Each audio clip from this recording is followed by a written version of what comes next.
কে কে রে? এই সাত সকালে গাছ থেকে কাঁঠাল পারে কে? মানে কাকু, আমি গো, পাশের গ্রামের।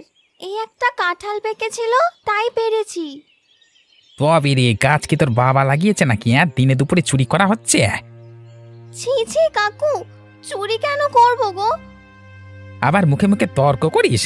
দেখি দেখি, কাঁঠাল চুরি করা, তাই না? নিও না গো কাকু, ছেড়ে দাও, আর কখনো পারবো না। অবিনাশ বাবুর গ্রাম থেকে এসে চুরি করা? থাম, দেখাচ্ছি মজা তোর। ও মা গো, ছেড়ে দাও, আর মেরো না কাকু, এবার আমায় ছেড়ে দাও।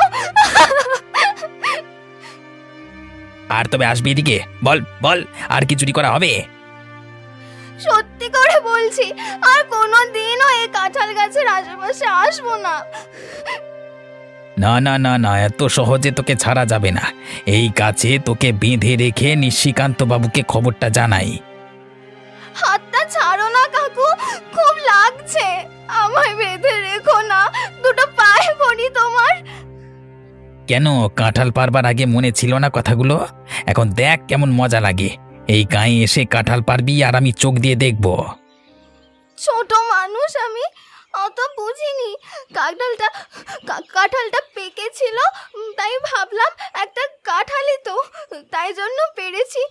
এবারের মতো আমায় ছেড়ে দাও। ঠিক আছে, কথাটা যেন মনে থাকে। এবছর বেশ ভালোই শাক হয়েছে, কি বলিস রতন? হ্যাঁ, দেখছিস না শাকগুলো কেমন তরতাজা, সবই ওপরওয়ালার ইচ্ছে। এবার ফসল থেকে কিছু টাকা আয় হবে, বুঝলি? ভগবানের আশীর্বাদ না থাকলে কি আর ক্ষেতের ফসল ভালো হয়? সবই তার ইচ্ছে। এবছর ভাবছি কিছু লাভ পেলে ঘরের চালটা একটু বদলাবো, বৃষ্টি হলেই টিপ টিপ করে জল পড়ে।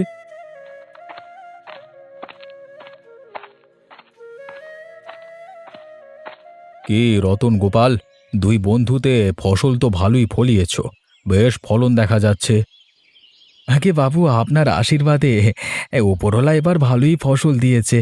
আপনার জমিগুলো পেয়েছি, তাই জন্য একটু করে কমে খেতে পাচ্ছি। না না, এ কি বলছো? সব ভগবানের ইচ্ছে, আমি তো নাম মাত্র। তোমরা ভালো থাকলেই আমি শান্তি পাই। বাবু, সত্যি আপনার তুলনা হয় না। আপনি না থাকলে আমাদের যে কি হতো। আপনি আমাদের ভগবানের কাছে পাওয়া আশীর্বাদ। কাজ করো, তবে পরিশ্রম করলে আরো ভালো হবে তোমাদের। চল ভাই রতন, আজকে অনেক বেলা হলো, সেই সকালে না খেয়ে বেরিয়েছি, খুব খিদে লেগেছে। হ্যাঁ হ্যাঁ, চল তবে। আজকে রোদের তেজটাও বড় বেড়েছে দেখছি, এদিকে আমারও খিদে লেগেছে। আবার বিকেলবেলায় আসবো ক্ষণ, শরীরটাও আজকে খুব ক্লান্ত হয়ে পড়েছে।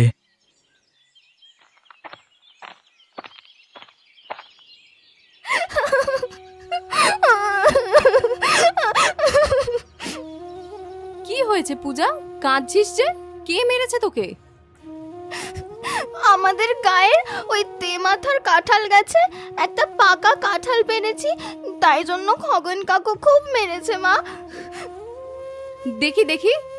ইস, হায় ভগবান, গায়ে দাগ বসিয়ে দিয়েছে পুরো।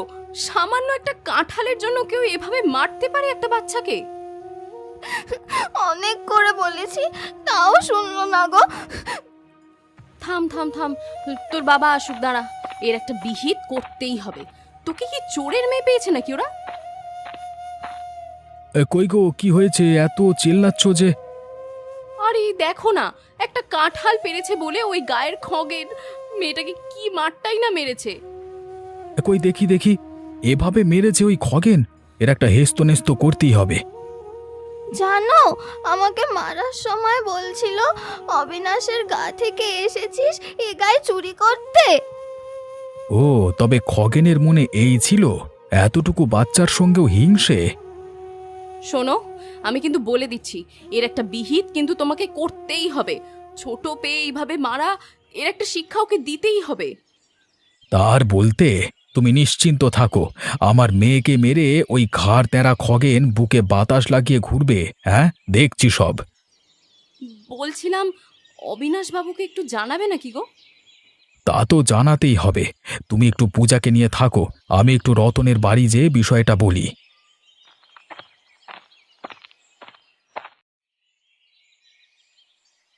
কি রে খগেন, যে কি খবর বল?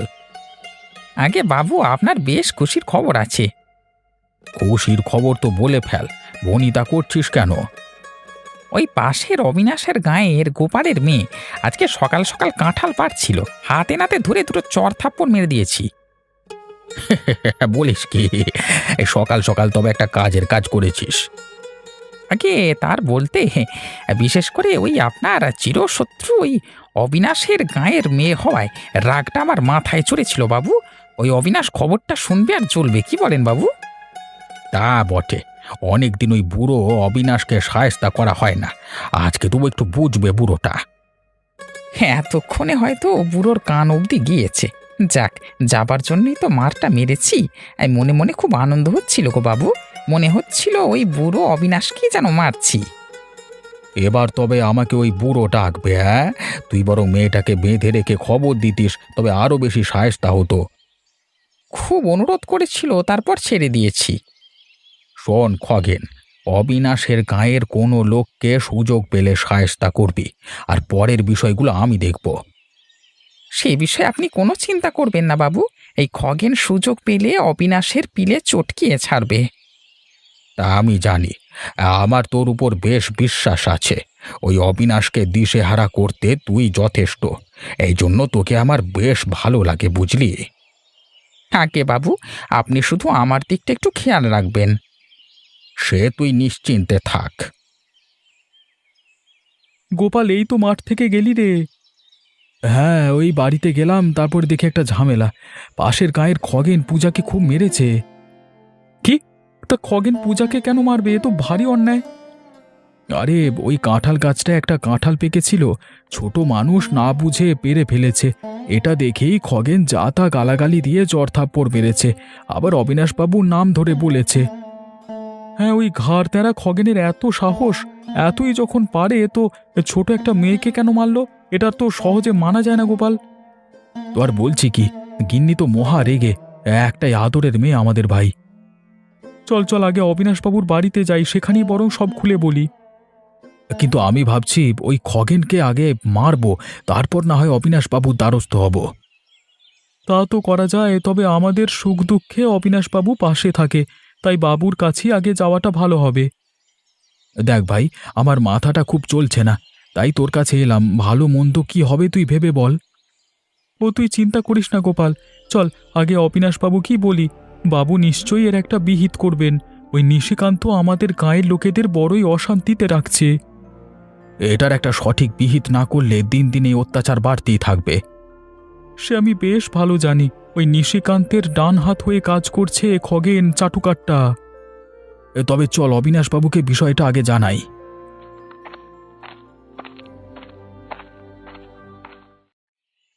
কি গোপাল আর রতন যে একসঙ্গে?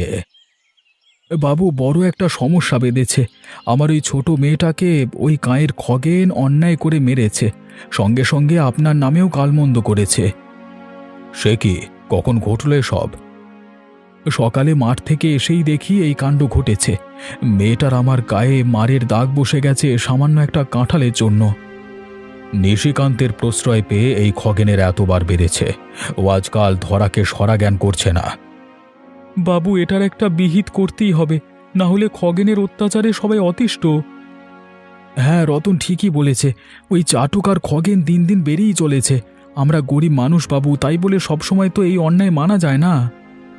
তোমরা এত চিন্তা করো না, আমি ভেবে দেখছি এর কি ফয়সাল্লা করা যায়। আমাদের মাঠে কাজ করে খেতে হয় বাবু, আপনি থাকায় কিছুটা ভরসা নিয়ে থাকি। আপনি ছাড়া আমাদের দুঃসময়ে কেউ থাকে না। মেয়েটা আমার এখনো কাঁদছে, খুব ভয় পেয়েছে। তা তো পাবেই, অত বড় দামড়া একটা লোক এতটুকু একটা মেয়েকে মারধর করলে তো ভয় পাবেই। নিশিকান্তকে দিয়েই খগেনের বিচার করাতে হবে। নিশিকান্ত যেমন প্রশ্রয় দেয়। শোনো, অন্যায় করে কেউ টের পায় না। আমাকে তো নিশিকান্ত আগে থেকে হিংসে করে, কিন্তু এতে সে কি সুবিধে পায় আমি জানি না। তবে নিরীহ মানুষদের উপর নির্যাতন করলে আমি ছেড়ে দেব না। দেখুন বাবু, কি ভালো হয়, কিন্তু ওই খগেনের দম্ভটা এবার পতন করতেই হবে। তোমরা নিশ্চিন্তে বাড়ি যাও। হ্যাঁ রে খগেন, এদিকে একটু শুনে যা দেখি। কি হলো বুড়িমা? হঠাৎ যে বড় ডাকলে? সেদিন ওই গাছের তলায় কি হচ্ছিল একটু শুনি।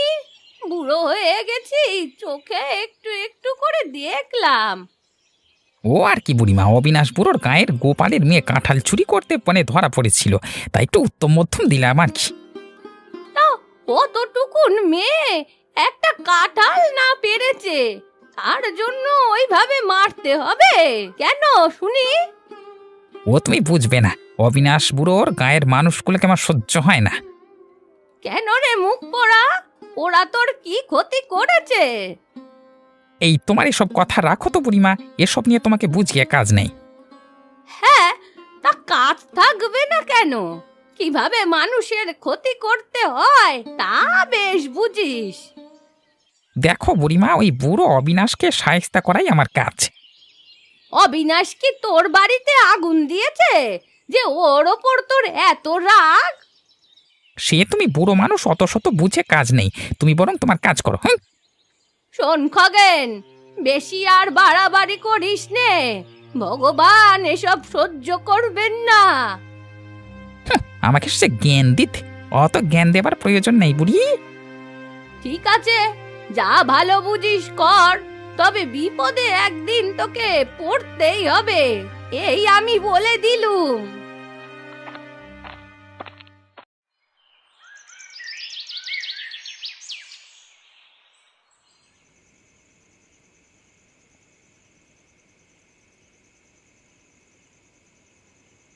কিরে মা, তোর ব্যথা কি কমেছে? একটু একটু ব্যথা করছে এখনো। হাতটা নাড়াতে না খুব কষ্ট হচ্ছে।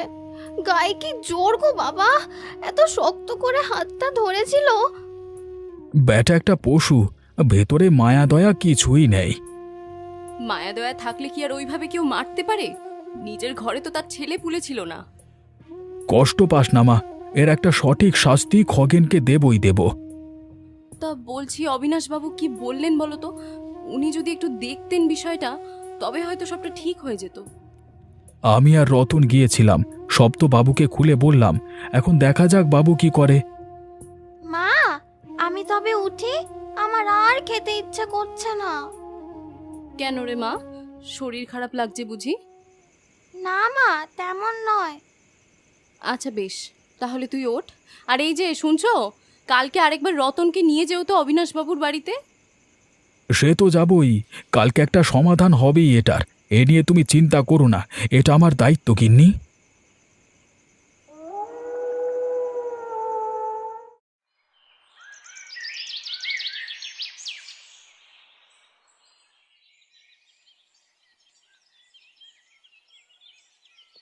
বাবু, আমায় যে হঠাৎ ডেকে পাঠালেন, খুব জরুরি কথা আছে বুঝি। গতকাল যে গোপালের মেয়েকে মেরেছিস তার নাকি বিচার করবে ওই অবিনাশ, তাই তোকে ডেকে পাঠানো আর কি। আমার তাহলে এখন কি হবে বাবু? এবার আমার বিচার করতে চাই তো আবার এরা। এত ভয় পাবার কিছু নেই, ওই বুড়ো অবিনাশকে নিয়ে আমি অত ভাবি না, তুই নিশ্চিন্তে থাক। এই গোপাল শেষে বিচার ডাকলো, এত বড় সাহস! এর ফল ওকে কড়ায় গন্ডায় দিতে হবে বাবু, আমিও খগেন। তুই একটু শান্ত থাক খগেন, ওই গোপালকে অবিনাশ কতদিন সাহায্য করে আমি দেখব, যেদিন চিপায় পড়বে ঠিক আসতে হবে আমার কাছে।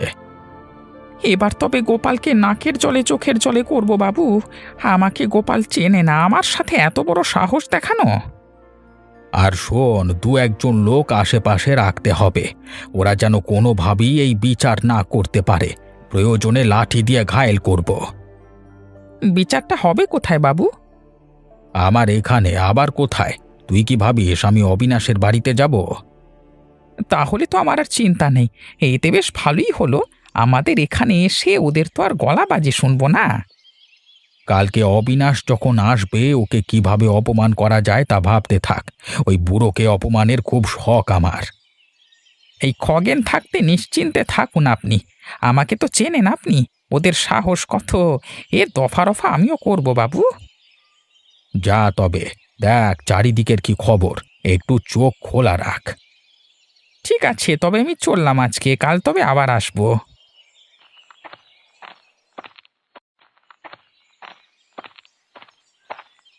এই গোপাল বাড়িতে আছিস? কি ব্যাপার এত সকালে তুই? কালকে রাতে ওই অবিনাশবাবুর বাড়ির কাজের ছেলেটার সাথে হঠাৎ দেখা। বাবু নাকি সবাইকে ডাকিয়েছে, আজকে নিশিকান্তের গায়ে সব যেতে হবে। ভাবছিলাম আমি যাব, তবে তো ভালোই হলো। নে নে চল, তবে বাবুর বাড়িতে আগে যাই, আগে বাবুর সঙ্গে আলাপ করে নিই। হ্যাঁ বলছিলাম, পূজাকেও বরং সাথে নে। ওই খগেন তো এসব স্বীকার করবে না সহজে, ওকে আমি ভালোভাবেই চিনি। তুই ঠিকই বলেছিস, পূজা মাকে না নিয়ে গেলে ওরা মিথ্যে বলবে, ওরা সুবিধের লোক না। পূজাকে ডাক, তবে লতা বৌদি না গেলেও চলবে, কি বলিস?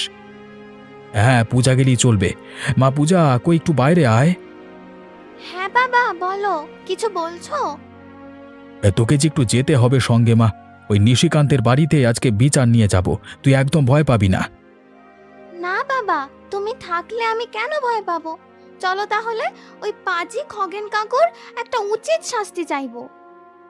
হ্যাঁ চল, তবে আগে অবিনাশ বাবুর বাড়িতে যাই।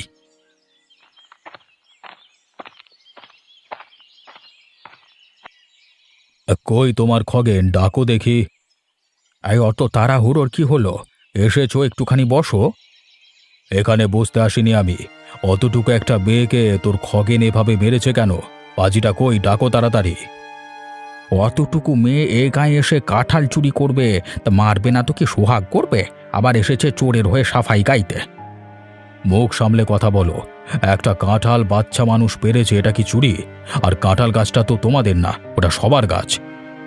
চুরি নয় তো কি? হ্যাঁ, চোরের হয়ে গলাবাজি হচ্ছে। আমাদের গায়ের মাথায় গাছ আছে মানে ওটা আমাদের। এবার কিন্তু আপনি একটু বেশি বলছেন বাবু। নেহাত আপনাকে সম্মান করি, ওই কাঁঠাল গাছে আমাদের সবার অধিকার আছে, আপনি একা ওটা নিতে পারেন না। এই গোপাল, তুই কি বলতে চাস কি? হ্যাঁ, এই গায়ে এসে তোরা চুরি করে কাঁঠাল খাবি আর আমরা চেয়ে চেয়ে দেখবো? আমি মেরেছি, বেশ করেছি, তুই কি করবি করিস। সেই দিন আমি থাকলে তোর ছাল তুলে দিতাম। বাবু চলুন, এখানে বিচার হবে না। কালকে থেকে দেখি ও কাঁঠাল গাছকে বাধা দেয়। আর খগেন, তোর ভালো হবে নাই, মনে রাখিস। আরে যা যা, তোদের দেখা আছে। তুমি থাকতে এই অন্যায়কে প্রশ্রয় দিলে, এটা খুব ভালো করলে না। কিন্তু আমি বেঁচে থাকতে ওই কাঁঠাল গাছে কে খবরদারি করে এটা দেখব। আরে যাও যাও, তো চেঁচিও না তো, তুমি কি করবে তা দেখা যাবে।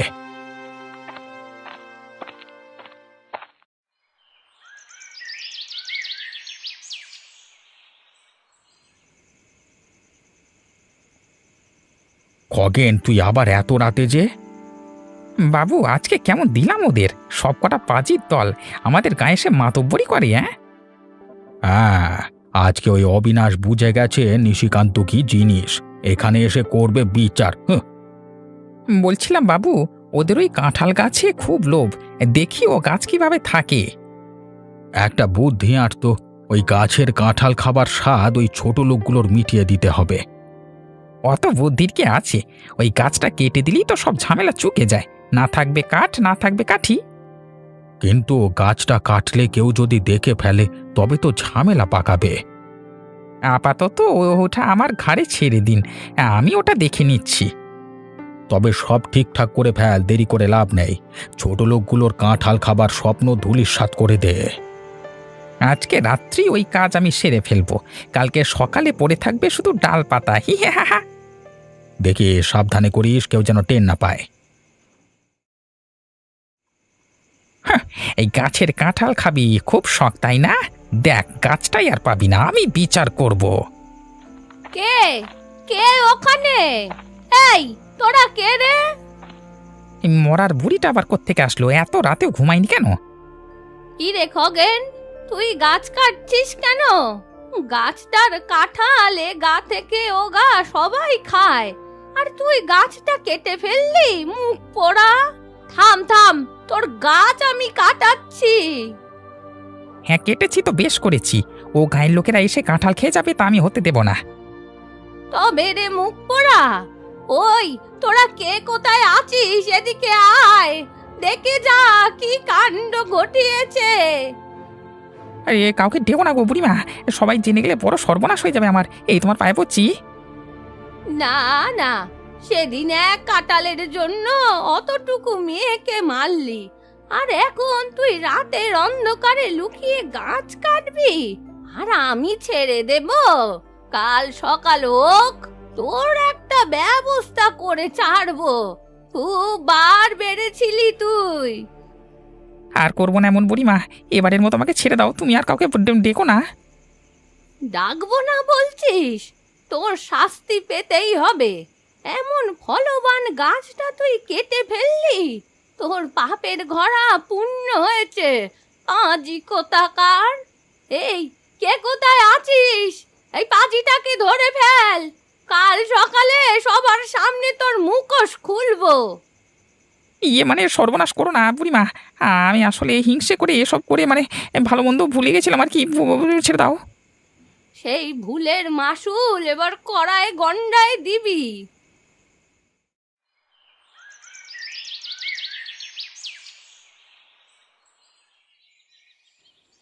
ছি ছি খগেন, এত বড় খারাপ একটা কাজ করতে পারলি তুই। আমার মেয়েটাকে মেরেও হলো না, আবার ফলবান গাছটাকে পুরোই কেটে ফেললি। নিশিকান্ত বাবু ভগবান অন্যায়ের বিচার করে, সেটা আগে আর পরে দেখলেন তো। কি রে পাজি খগেন, এই তো তোর গলাবাজি, আজকে যে একেবারে তুই চুপ। এখন এর বিহিত কে করবে? তুমি তাড়াতাড়ি করো, এতদিন তো অনেক হলো। আমি আসলে এতদিন অন্ধ ছিলাম অবিনাশ, এত নিচে নেমেছি যে সব হিতাহিত ভুলে গেছিলাম।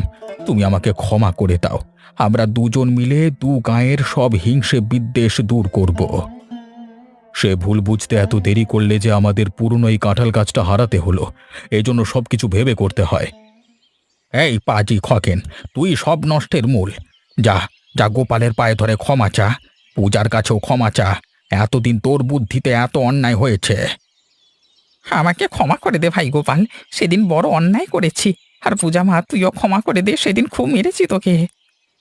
ঠিক আছে, আর ক্ষমা চাইতে হবে না। শুধু নিজেকে শুধরে হিংসে বিদ্বেষ আর অন্যের ক্ষতি করা বাদ দে। আজকে থেকে কেউ কোনো অন্যায় করলে আমি আর নিশিকান্ত মিলে কঠিন শাস্তি দেব। এই খগেনকে দেখে সবাই শিক্ষে নাও। ঠিক বলেছ তুমি, আর কোনো অন্যায় অবিচার হিংসে না করে মিলেমিশে সবাই যেন থাকি। চল তবে আজকে আসি, আগামীকাল এখানে একটা নতুন কাঁঠাল চারা লাগাবো, আর এই কাঁঠাল গাছটাই হবে আমাদের দু গাঁয়ের বন্ধন।